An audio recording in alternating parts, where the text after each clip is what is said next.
அந்த தலைவன் இறக்கப்பட்டதுக்கு சில பேர்கள்லாம் சொன்னாங்க, அடிபட்டுச்சுன்னு சொல்லுவாங்க.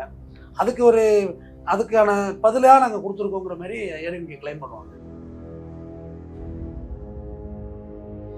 ஆனால் அது இல்லைங்கக்குள்ள அதை பிரித்தாளும் சூழ்ச்சி வந்து இப்போ ஆக்சுவலாக வந்து டிஎம்கேலே சீட்டு கொடுத்துருந்துருக்கணும். ஏன்னா பகுஜன் சமாஜ் வந்து தேசிய கட்சி, மாயாவதி அம்மா லீடர்ஷிப்பில் நேஷனல் வைஸ் உள்ளது. ஆனால் தமிழ்நாட்டில் இருந்த யானையை கொண்டு வரது ஆம்சாங் செய்த ஒர்க் அவுட்டுங்கிறத இன்னொருத்தவங்க பண்ண முடியுமான்னு எனக்கு தெரியல. அதே காலம் கொண்டு போய் யாரோட அங்கே சேர்க்குறீங்க? ஆம்சாங்கோட கொண்டு போய் இந்த ஆமத்தலையை கொண்டு சேர்க்குறீங்க நீங்கள். அவர் வேற ரகங்க. அவர் வந்து இப்போ அப்புறம் அதுக்கு மேலே அவங்களுக்கு ஒரு அரசியல் நகர்வு இருக்கணும்ல. தன் கணவரோட வெற்றிடத்தை நிரப்புறது அவங்க ஒரு இடம் வேலை பார்க்கணும்ல. அவங்க ஒரு கட்சி இண்டிவிஜுவலாக நீங்கள் ஜெயிக்க முடியாது. இப்போ ஒரு கட்சியை நாடணும். நாடக்குள்ள ஏடிஎம்கே போனாங்க. அதில் எடப்பாடிட்டு ஒரு பெரிய அரசியல் இருக்கதை நான் பார்க்குறேன். எப்படி இருந்தாலும் பிஜேபி தங்களை மெதுவாக விழுங்க ஆரம்பித்து விட்டதுங்கிற அவர் தெரிஞ்சு போச்சு. நாங்கள் எங்கள் சொந்த செத்தில் ஜெயிச்சிருக்கோம். நீ என்ன ரெட்டாலையில் எங்களை ஜெயிக்க வச்ச? தாமரையில் நாங்கள் ஜெயிச்சிட்டோம். நீ பேசக்கூடாது, வாய் மூடு. சொல்லுவாங்களோ சொல்ல மாட்டாங்க. அவங்க வந்து நம்ம பொருளாதாரத்து ரீதியாக முன்னாடி வரணும் அப்படிங்கிற எழுச்சி உள்ள மக்களும் அவ்வளோ ஈஸியாலாம் அவங்க நம்ப மாட்டாங்க. ஓட்டு போட மாட்டாங்க. டிஎம்கே தான் ஓட்டு போடுவாங்க. அது ஒரு நகர்வு. சுற்றி சுற்றி பார்க்க சுவாரஸ்யமாக இருக்கிறது அரசியல்.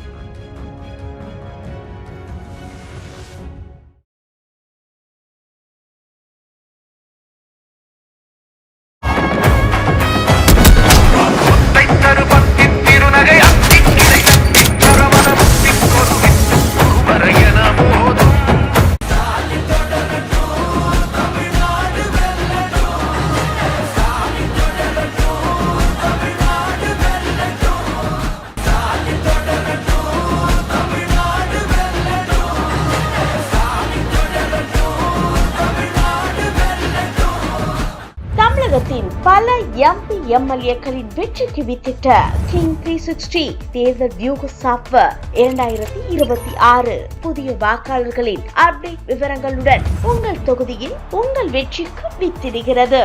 உங்கள் வாக்காளர்கள் தொகுதி, பூத், ஆண், பெண், வயது என பல வகைகளில் ஒரே நொடியில் உங்கள் விரல் நுனியில் bulk WhatsApp, bulk voice call, viral தேர்தல் பிரச்சாரங்கள், ட்ரெண்டிங் செய்திகள் என கிங் 360 தேர்தல் வியூக பணிகள் குறித்த விவரங்களுக்கு உடனடியாக இணைந்திடுங்கள்.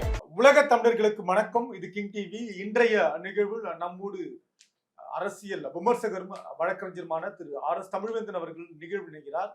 சார் வணக்கம். வணக்கம். திமுக அதிமுக தொகுதி பங்கீடு ரொம்ப மும்முரமா நடந்துட்டு இருக்கு. இதே வேளையில குறிப்பா திருமதி பொற்கொடி ஆம்ஸ்ட்ராங் அவர்களுக்கான ஒரு இலக்கை, ஒரு இடத்தை அதிமுக தலைமை ஒதுக்கி இருப்பது என்பது என்ன கணக்கு? எதை அவங்க ஈக்குவல் பண்ண பாக்குறாங்க? இல்ல, அவங்களுக்கு ஒரு சீட்டு கண்டிப்பாக கொடுப்பாங்க. எந்த கட்சி கூட கொடுப்பாங்க. ஏன்னா அவங்க பகுஜன் சமாஜ்லேயும் தனியாக பிரிஞ்சுட்டாங்க. அவங்க சரி, அவங்க தனியாக ஆம்ஸ்ட்ராங்கோட மனைவி வந்து திருமதி ஆம்ஸ்ட்ராங் அவர்கள் கட்சி தனியாக ரன் பண்ணுறாங்க. பட் அவங்களுக்கு எந்த கட்சி போனாலும் சீட்டு ஒரு சீட்டு உண்டு தான். அதை கொடுக்கறது வந்து ஒரு அந்த அந்த தலைவன் இறக்கப்பட்டதுக்கு சில பேர்கள்லாம் சொன்னாங்க, அடிபட்டுச்சுன்னு சொல்லுவாங்க. அதுக்கான பதிலாக நாங்கள் கொடுத்துருக்கோங்கிற மாதிரி ஏடிஎம்கே கிளைம் பண்ணுவாங்க. ஓகே, ஒண்ணு இல்ல கூர்த்துட்டுறாங்களே. ஏன்னா திருமதி பொற்கொடி ஆம்ஸ்ட்ராங் அவர்கள் ஒரு தனியா ஒரு இயக்கத்தை தொடங்கி அதிமுக இணைவது என்பது ஏற்கனவே அங்க ஒரு பிளவு ஏற்பட்டிருக்கு ஆனந்த் அவர்களுக்கும் இவங்களுக்குமான. அப்ப இந்த பிளவை கூர்த்துட்ட பாக்குறாங்களா? அதுதான் ஒரு பழமொழி சொல்லுவாங்கல்ல, ஊரை ரெண்டு பட்டா கொண்டாட்டம்னு சொல்லுவாங்கல்ல. கூத்தாடிக்கு கொண்டாட்டம். கூத்தாடி இல்லை, ஒரு பொலிட்டீஷியன். பட்டு சிறுபான்மையினர் எளிய மக்களை வந்து எப்பவுமே பிரித்தாளும் சூழ்ச்சியை வந்து அரசு கையில் எடுத்து செய்யறது ஒன்றும் புதுசு இல்லை. எளிய மக்கள்கிட்ட இருக்கிறது வந்து சின்ன ட்ரிகர் தான். உங்களுக்கும் எனக்கு சின்ன ஈகோ இருந்துகிட்டே தான் இருக்கும். சரியாவது. ஏன்னா நம்ம 2 பேரும் பெரிய மனுஷனான ஆகலை. பொருளாதார ரீதியில் நீங்களும் ஒரு 10 கப்பலுக்கு சொந்தக்காரன், நானும் 5 ஃப்ளைட்டுக்கு சொந்தக்காரன். ஈகோவே இருக்காது நமக்குள்ள. நம்ம தான் தன்னிறைவா இருக்கோமே. தன்னிறைவா இருக்கும். பொருளாதார தன்னிறைவு உங்களுக்கு கிடைக்கிற அதே மரியாதை எனக்கு கிடைக்கும். 2 பேருமே மை ஃப்ரெண்ட் அண்ணாமலைங்கிற மாதிரி இன்ட்ரோடக்ஷன் பண்ணுவாங்க. ஆனால் அது இல்லைங்கக்குள்ள அதை பிரித்தாளும் சூழ்ச்சி வந்து இப்போ ஆக்சுவலாக வந்து டிஎம்கேலே சீட்டு கொடுத்துருந்துருக்கணும். ஐயா, அதை பேசுவோம். என்ன நடந்ததுன்னு பேசுவோம். முதல்ல இந்த பகைமுறை. இந்த பகையை வந்து அவர் ஆனந்தன் சாரை வந்து ட்ரிகர் பண்ணுறதுக்கு தான் இந்த வேலை, இந்த கூட்டணிங்கிறது. ஏன்னா பகுஜன் சமாஜ் வந்து தேசிய கட்சி, மாயாவதி அம்மா லீடர்ஷிப்பில் நேஷனல் வைஸ் உள்ளது. ஆனால் தமிழ்நாட்டில் இருந்த யானையை கொண்டு வரது ஆம்சாங் செய்த ஒர்க் அவுட்டுங்கிறது இன்னொருத்தவங்க பண்ண முடியுமான்னு எனக்கு தெரியல. அவர் புகழ்வதாக நீங்க நினைக்க வேண்டாம். ஆனா உண்மையும் யதார்த்தம் அதுவாதான் இருக்கும். பார்த்திருக்கீங்களா கடந்த காலங்கள்? அது யதார்த்தம் அதுதான். அந்த நீல கலர் யானையை கொண்டாந்து உள்ள கொண்டு வரது அவர் ரொம்ப கஷ்டப்பட்டார். தாவேக்கா கூட வெள்ளை கலர் யானையை உள்ள கொண்டு வந்தாங்க. தாவேக்காவெல்லாம் கொண்டு போய் யாரோட அங்க சேர்க்குறீங்க? ஆம்சாங்கோட கொண்டு போய் இந்த ஆமத்தலையை கொண்டு சேர்க்குறீங்க நீங்க. அவர் வேற ரகங்க. அவர் வந்து இப்போ பட்டியலின சமுதாயத்துக்காக ஒரு ஒற்ற குரலா ஒழிச்சார். அவர் வந்து பெரிய பேச்சாளர்னாலும் பேச்சாளன் தான். பேச்சாளர் இப்போ திருமாவளவன் அளவுக்குலாம் பேச்சாளன் கிடையாது. ஆனா ஒரு கருத்தாளர் தனக்கிட்ட ஒரு கருத்து இருக்குன்றாங்க. அவரு ஏடிஎம்கே டிஎம்கேல எங்க அப்பா இருந்தாங்க. நான் என்ன மாற்றா சொல்ல போறேன்? நானும் டிஎம்கேக்கு போடுமா? அங்கே கொஞ்ச நாள் சீட்டு உண்டு அவருக்கு. சொன்னார், நான் ஒரு மாற்று அரசியலை கையில் எடுக்கிறேன் அப்படின்னு சொல்லி அந்த பாபா சாஹிப் அம்பேத்கர் பேரை சொல்லாதீங்க, உங்க அப்பா பேரை சொல்லுவீங்களா அடிக்கடிலாம் கேட்டிருக்காரு. ஆக்சுவலாக அவர் உயிரோடு இருந்தப்போ அவரை இவ்வளோ பெரிய ஷார்ட்லாம் அவர் மேலே யாருமே யோசிக்கல. இறந்த பிறகு அவரை பற்றி நிறைய விஷயங்கள் தெரிஞ்சது. சரி, திருமதி ஆம்ஸ்ட்ராங்க்கு ஒரு வழி இல்லைல்ல. ஆனந்தன்ட்ட கருத்து வேறுபாடாகி போச்சு. கட்சி ரெண்டாக உறிஞ்சு போச்சு. மாயாவதி மாதிரி குழந்தைய பார்த்துட்டு வீட்டில் இருங்கன்றாங்க. அப்புறம் அதுக்கு மேலே அவங்களுக்கு ஒரு அரசியல் நகர்வு இருக்கணும்ல. தான் கணவரோட வெற்றிடத்தை நிரப்புறது அவங்க ஒரு இடம் வேலை பார்க்கணும்ல. அவங்க ஒரு கட்சி இண்டிவிஜுவலாக நீங்கள் ஜெயிக்க முடியாது. சரி, இப்போ ஒரு கட்சியை நாடணும். நாடக்குள்ள ஏடிஎம்கே போனாங்க. எதனால அதிமுகவை தேர்வு பண்ணாங்க? திமுகவை தேர்வு பண்றதுல என்ன சிக்கல்? டைரக்டே போட்டு பார்க்கறதுக்கு அரசியல் இல்லை இல்லை. நமக்கான ஓப்பனிங் எங்கே இருக்குது, எங்கே போனால் ஓட்டு விழுங்கிற ஒரு கணிப்பு இருக்கணும். சிட்டிக்குள்ளே வந்து எனக்கு தெரிஞ்ச அவங்க டிஎம்கே வந்துருந்தாங்கன்னா சீட்டு கொடுத்துருப்பாங்க, ஜெயிச்சு தான் இருப்பாங்க, இல்லைன்னா சொல்கிறது. ஆனால் உதயசூரியன் சின்னத்தில் நிற்கும். இப்போ மட்டும் ரெட்டையில தான். அது எங்கே கொண்டு கொளத்தூரில் கொண்டு ஜாயின் பண்ணுறாங்க. கொளத்தூரில் இருக்கிற ஆம்ஸ்ட்ராங் நின்றுருக்கிறார். யார் முதல்வர் எடுத்து நின்றுருக்கிறார். நான் இல்லைன்னு நான் சொல்லலை. ஆனால் ஒரு கேண்டிடேட்டாக தனிச்சவர்களை அவங்க வெற்றி பெற இடத்து தான் நீங்கள் கொடுக்கணும். சின்ன ஸ்ட்ராட்டஜி சொல்கிறேன். அந்த அவங்க அந்த அக்கா வந்து அந்த லேடி வந்து வெற்றி பெறதுக்கான ஒரு இடத்த நீங்கள் கொடுக்கணும்ல. நீங்கள் அதை எடுத்துகிட்டு கொண்டு போய் கொளத்தூரில் சிஎம் கேண்டிடேட் இடத்துல கொடுத்தா எப்படி? யாரோ ஒருத்தர் தோக்கணும், நீ தோத்துட்டு போகணும்னு சொல்கிற மாதிரி தானே. இந்த இடத்துல யாருனாலும் தோக்க தான் போகிறாங்க. உறுதி. நீ தோத்துட்டு போயமா அப்படின்ற மாதிரி கணக்கு இல்லையா? ஏங்க ஏசி சேமுத்து கூட மதுரையில் கொடுக்குறாங்க. அவர் முதலியாருங்க, அவர் அகமுடைய முதலியார். அவர் ஓட்டு பூரா வேலூரில் இருக்குது. ஏற்கனவே நின்று அவர் எம்பி எலெக்ஷனுக்குலாம் இங்கே கொடுக்காம மதுரையில் கொடுத்து எப்படி ஜெயிக்க முடியும்? மதுரையில் ஜெயிக்கன்னா முக்குளத்திற்கிற அரசியல் எடுத்துகிட்டு போனால் கூட வாய்ப்பு இருக்குது. குறைந்தபட்சம் மண்ணின் மனத்தை பார்ப்பாங்க. இங்கே சரி, வெளியூர்காரங்களாம் ஓட்டு போட மாட்டாங்க. இங்கே உள்ளவனா செல்லூர் ராஜா ஓட்டு போடுவாங்க. ஆனால் இங்கே உள்ள ஒரு அப்படி கொண்டு சீட்டை கொண்டு போய் இவர் கொடுக்குறாங்க. சீக்கிய வாசனை கொடுத்து வச்சிருக்காங்க சீட்டை. அவங்க அப்பா எவ்வளோ கொடுமையா ஏங்க, ஒட்டஞ்சத்திரம் சக்கரவர்த்தியோட கோட்டைங்க. வெளிப்படையாக சொல்கிறாங்க, ஏடிஎம்கேக்கே தெரியும். பூராவுமே தேராததா இருக்குப்பா. தேராது. ராணிப்பேட்டை முஸ்லீமோட கோட்டை. தாமரையில் ஜெயிக்க முடியுமா? கும்பகோணம் சாக்கோட்டை அன்பழகன் ஜெயிக்க முடியுமா? ஏதாவது ஒரு பாசிபிலிட்டிஸாக வேண்டாமா? ஒரு அணைப்பாக இருந்தால் கூட தொகுதி ஓகேங்க. எப்படி எப்படி எப்படி ஒரு மாவட்டத்துக்குள்ள 2 இல்லை ஒரு அணைப்பான்னு சொல்லுவாங்க. அதை ஒரு 4 தொகுதி 5 தொகுதி இல்லை 3 மாவட்டத்தில் பக்கத்தில் கொடுப்பாங்க, டைஅப்ல கொடுப்பாங்க. அந்த எல்லையோர பகுதி கேம்பெயினிங் பண்ணுறதாவது வசதியாக இருக்கும். சரி, இங்கே பண்ணிட்டு இங்கே இருந்து அங்கே போகிறதுல விடிஞ்சு போகல, தேர்தலே வந்துருமே. கொடுத்த சீட்டை இப்படி ஜிக்சாக்காக கொடுப்பாங்க. தோக்கு சம்பாமி எல்லும் மாரி தெளிங்கோ நீ பாசமாக போ பால ஊத்துவ வாயிலங்கிற கதையா இருக்கு. சீட்டு எடப்பாடி பண்ணது இல்லையா? பிஜேபிக்கு 27 சீட்டுங்க. எடப்பாடி லிஸ்ட் வச்சிருக்கேன், எனக்கு வெளில இருக்கு லிஸ்ட் இருக்கு. தலி வந்து அமர்பிரசாத் ரெட்டினோட உங்களை ஓசூரில் ஓட்டு போட்டு வாங்கி வச்சுட்டாங்க. தலி ராமச்சந்திர கோட்டை சிபிஎம்மோட கோட்டை. அது சிபிஐயும் வலு சிபிஎம்மும் வலு. உழைக்கிற மக்கள் அதிகமாக இருக்கு. கவுடாஸ் அங்கே அதிகம். கவுடாஸ்னா கர்நாடகம் பேசுவாங்க, கன்னட மொழி, கன்னடம் பேசுவாங்க, தெலுங்கு பேசுவாங்க, தமிழ் பேசுவாங்க, ஹிந்தி பேசுவாங்க. எல்லையே ஒரு மாவட்டமாக எடுத்ததெல்லாம். அங்கே கொண்டு அமர்பிரசாத் ரெட்டி, திருவண்ணாமலை அஸ்வத்தம்மன் கொடுத்துருக்க கேண்டிடேட்லாம் என்ன தோத்தவங்க. எல்முருகன் மட்டும் அவினாசியை காரணம் பண்ணி கொடுத்துருக்காங்க. கன்னியாகுமரி பொன்ராதாகிருஷ்ணன் டார்கெட் பண்ணுவாங்க போல இருக்கு. இப்படி சில தொகுதிகள் திருப்பரங்குன்றம் எதிர்பார்த்தாங்க, கிடைக்கல. இப்படி எச்ராஜா விட்டாங்க. இதில் விட்டாங்க, மருத்துவமனை கொடுத்துருக்கலாம், பரவாயில்ல, வித்துட்டாரு, ஜெயிப்பார். ஒரு அனுதாபாலை இருக்கும்ல, கடைசியில் ஜெயிச்சுட்டு போடுங்க ஜம்முன்னு. இவங்களை விட அவர் ஒன்றும் பெரிய கெட்டவரெல்லாம் கிடையாதுங்க. சரி சரி சரி. இல்லை சொல்கிற அதிமுக கொடுத்த சீட்டு எல்லாமே தனக்கு உள்ள ஏடிஎம்கே கேண்டிடேட் மட்டும் தான் ஜெயிக்கணுங்கிற முடிவோடய கொடுத்துருக்காங்க தெளிவா. இப்போ பொற்கொடைக்கு நீங்கள் சொல்கிறீங்க சீட்டு கொடுத்தாங்கன்னு, அவங்க ஏடிஎம்கே கிடையாது, அவங்க இன்னொரு கட்சியோட தலைவி. ஜிகே வாசன் வந்து பிஜேபி கிடையாது, அவர் சைக்கிள் சின்னம், இன்னொரு கட்சி தலைவன். இப்படியா கேண்டிடேட் கொடுத்தது பூரா நீங்கள் தோத்துருணும். அதில் எடப்பாடிட்டு ஒரு பெரிய அரசியல் இருக்கதை நான் பார்க்குறேன். எப்படி இருந்தாலும் பிஜேபி தங்களை மெதுவாக விழுங்க ஆரம்பித்து விட்டதுங்கிற அவர் தெரிஞ்சு போச்சு. இந்த எலெக்ஷனில் பிஜேபிக்காரங்க ஜெயிச்சு 27 சீட்டில் ஒரு 20-21 அடிச்சாயின்னு வச்சுங்க, ஏடிஎம்கே கிளைம் பண்ணுவாங்க. நாங்கள் எங்கள் சொந்த செத்தில் ஜெயிச்சிருக்கோம், நீ என்ன ரெட்டாலையில் எங்களை ஜெயிக்க வச்ச, தாமரையில் நாங்கள் ஜெயிச்சிட்டோம், நீ பேசக்கூடாது, வாய் முடு, சொல்லுவாங்களா சொல்ல மாட்டாங்களா? நிச்சயமா பார்த்துருக்குமே, ஹிஸ்டரி எஸ்டிடிலாம் இருக்கு. எதிர்கட்சி தலைவருக்கே கேட்டுவாங்க, நான் கொடுக்க மாட்டேன் ஆதரவு, என்ன பண்ணுவேன்? அப்படிலாம் கேட்கக்கூடியவங்க தான். வரலாற்றில் கேட்டும் இருக்கிறார்கள், கேட்கக்கூடியவர்கள் தான். அதுல எடப்பாடி ரொம்ப தெளிவா என்ன பண்ண, சீட்டு தானே வேணும், எந்த இடம்லாம் சொல்லக்கூடாது, நான் முடிவு எடுப்பேன் அப்படின்னு. இல்லை ஏசிஎஸ்க்குலாம் வேலூர் சரி கொடுத்தா அவரே ராணிப்பேட்டில் ஜெயிக்கக்கூடியவர் தாங்க. ராணிப்பேட்டில் ஜெயிக்கக்கூடியவர் தான். பிஜேபிக்கு இன்னொரு ஸ்ட்ராட்டஜி ஒன்று பண்ணியிருக்காங்க, தனி தொகுதியெல்லாம் பிஜேபி கொடுத்துருக்காங்க. அதுல ஒரு சின்ன நகர்வு இருக்குங்க, அது பிஜேபியோட நகர்வா பார்த்தாலும் சரி, நீங்க யாரோட சாமர்த்தியம் பார்த்துடுங்க. நாங்க ஒன்றும் ஷெட்யூல் காஸ்ட் பீப்புளுக்கு எதிரானவங்க இல்லை. பாருங்க, சனாதனம் எங்களை சொல்றாங்க, நாங்க ஷெட்யூல் காஸ்ட் ஸ்டேட், நாங்க தான் வாங்கி தாமரை செந்தில் ஓட்டு கேட்டிருக்கோம் போய் தனி தொகுதியில். தனி தொகுதியில் இது ஒரு பெரிய அரசியல், இது நுட்பமான அரசியல். தனி தொகுதியில் எல்லாம் ஒரு தாய் பிள்ளையா நிற்கும், எல்லாருமே ரிசர்வேஷன்ல தான் வர்றாங்க. நாங்க இவ்வளவு செல்வா கொடுத்துருக்கோம் பார்த்தீங்களா, அந்த பாருங்க சூரியன் கட்சியில கொடுக்கவே இல்லை பாருங்க, செல்வாக்குன்னு இவங்களே அரசியல் பண்ணுவாங்க. அது ஒரு நகர்வு. சுத்தி சுத்தி பார்க்க பார்க்க பார்க்க சுவாரஸ்யமா இருக்கிறது அரசியல். இந்த பொற்கொடி அவர்களுக்கு ஒதுக்கப்பட்ட இந்த தொகுதி தோல்வி கிட்டத்தட்ட ஒரு தோல்வியான தொகுதி கொடுத்துருக்காங்க அப்படின்ற மனநிலை அவங்களுக்கு இருக்கா, இல்ல அவங்க ஹாப்பியா இருக்காங்களா? இல்ல, அவங்களுக்கு இப்போது ஒரு அரசியல் அங்கீகாரம் வேணும். வேணும். நமக்கு ஒரு சீட்டு கொடுத்துட்டாங்க, எங்க புரட்சி பாரத கட்சிக்கும் ஒரு சீட்டு, பொற்கொடி அம்சாவுக்கும் ஒரு சீட்டு இல்லை, ஏன் அதை பார்க்க மாட்டேங்கிறீங்க? குதிரை ஓடாதுன்னு தெரிஞ்சிடுச்சு. ஓடாத குதிரை இல்லம்மா, நீங்க அப்படி பார்க்காதீங்க நெறியாளர். புரட்சி பாரத கட்சிக்கு ஒரு சீட்டு தான் சொல்லுவாங்க. திருவள்ளூர் மாவட்டம் ஃபுல்லாவே புரட்சி பாரத கட்சி தான், எல்லாருமே மெஜாரிட்டி பீப்புள்ஸ் இருக்காங்க, அவங்களுக்கு ஒண்ணுதான். அப்ப இவங்களுக்கு ஒண்ணுதாங்கல்ல. வந்தோன்னு ஒரு சீட்டு கிடைக்கலாம் பெரிய விஷயம். நீங்க அப்படியே சீட்டுன்னு அவ்வளவு லேசா போச்சோ, சிஎம் எதிர்த்து நிக்கிற வாய்ப்பு வருங்க. ஒரு ரிசல்ட் நீங்க இப்பயே சொல்லிட்டீங்களே, பேசும்போதே ரிசல்ட் சொல்லி ஆரம்பிக்கிறீங்க. இல்ல இல்ல எல்லாம் சரி, மாப்பிள்ளை வருதா, ஆனா கல்யாணம்ன்றது மட்டும் மாறிட்டுதுல. இல்ல அப்படி இல்ல, சிஎம் எதிர்த்து நிக்கக்குள்ள ஏடிஎம்கே செலவு பண்ணுவாங்க காசை, பெரிய பெரும்பான்மை வாக்குல சிஎம் ஜெயிக்கல.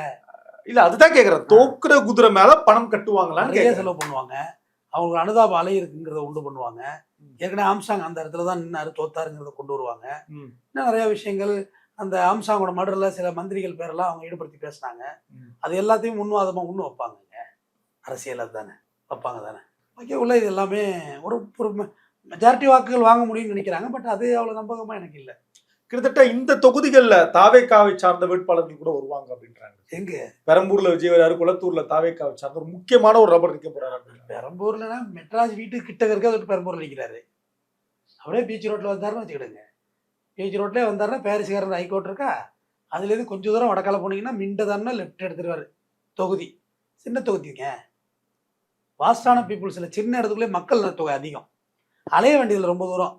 ஒரு அப்பார்ட்மெண்ட்டில் கீழே இருந்து கை காட்டலாங்கிறது ஒரு ஐடியா. சொல்ல முடியாது, மொட்டை மாடியில் கூட கை காட்டுவார், மொட்டை மாடி மேலே நின்று கை காட்டுவார், உங்கள் விஜய் வந்திருக்க ஓட்டு போடுங்கன்னு. அதில் அவரோட கணக்கு வேறு. கிறிஸ்டியன்ஸ் பீப்புள்ஸ் அதிகம் இருக்காங்க, ஓட்டு போடுவாங்கன்னு நினைக்கிறாங்க. அவங்க தன்னை என்னைக்குமே கிறிஸ்டியனாக நினைக்காத பீப்புள்ஸ்.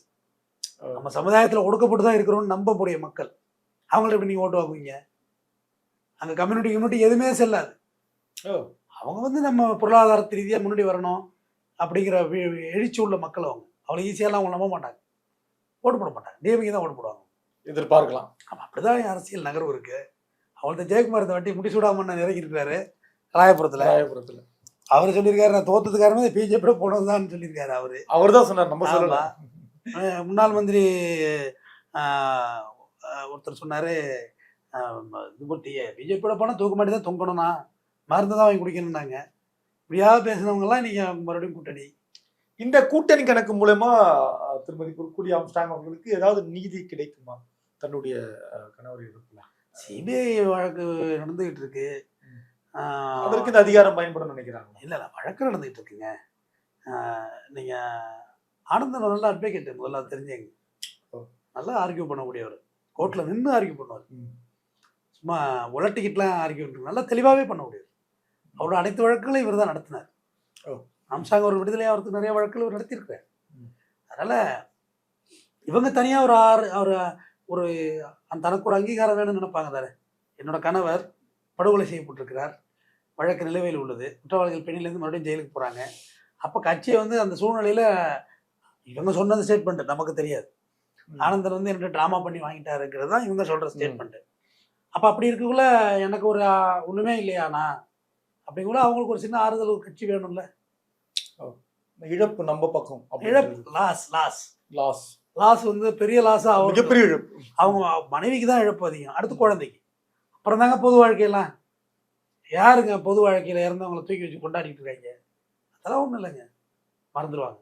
சும்மா ஜாமுன்னு வாப்பா, இவ்வளவு தலைவர்களை பார்த்தாச்சே. இந்திரா காந்திக்கு பிறகு இதுவே இல்லாமல் போயிட்டான்னு, ராஜீவ்காந்தி பிறகு யாருமே அரசியலுக்கு வரல, என்ன எல்லாமே படுகொலை செய்யப்பட்டவர்கள் தானே. ஆனா இழப்பு அந்த குடும்பத்துக்கு தான் இழப்பு, அந்த குடும்பத்தை எல்லா கட்சியிலையும் சொல்றேன்.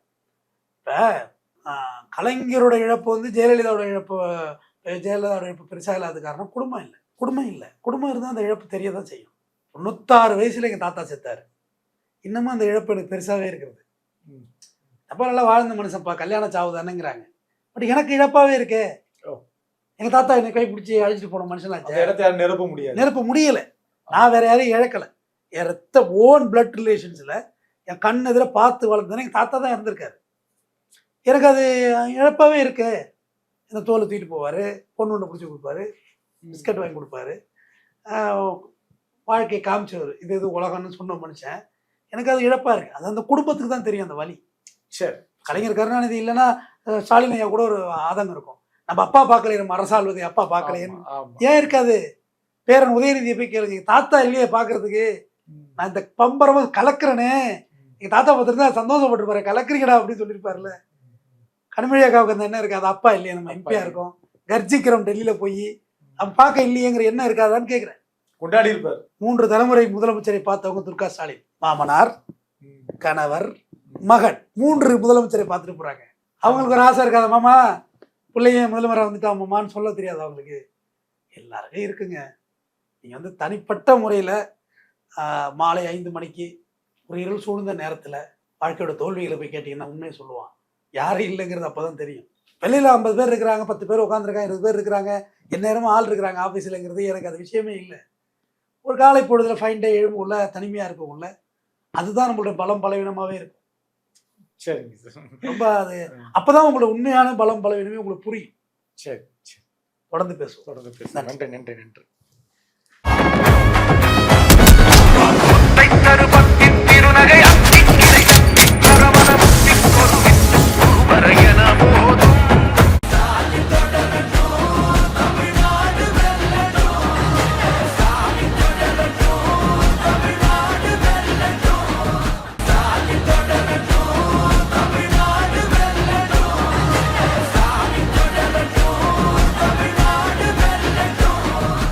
தமிழகத்தின் பல எம்பி எம்எல்ஏக்களின் வெற்றிக்கு வித்திட்ட கிங் 360 தேர்தல் வியூக சாப்ட்வேர் 2026 புதிய வாக்காளர்களின் அப்டேட் விவரங்களுடன் உங்கள் தொகுதியில் உங்கள் வெற்றிக்கு வித்திடுகிறது.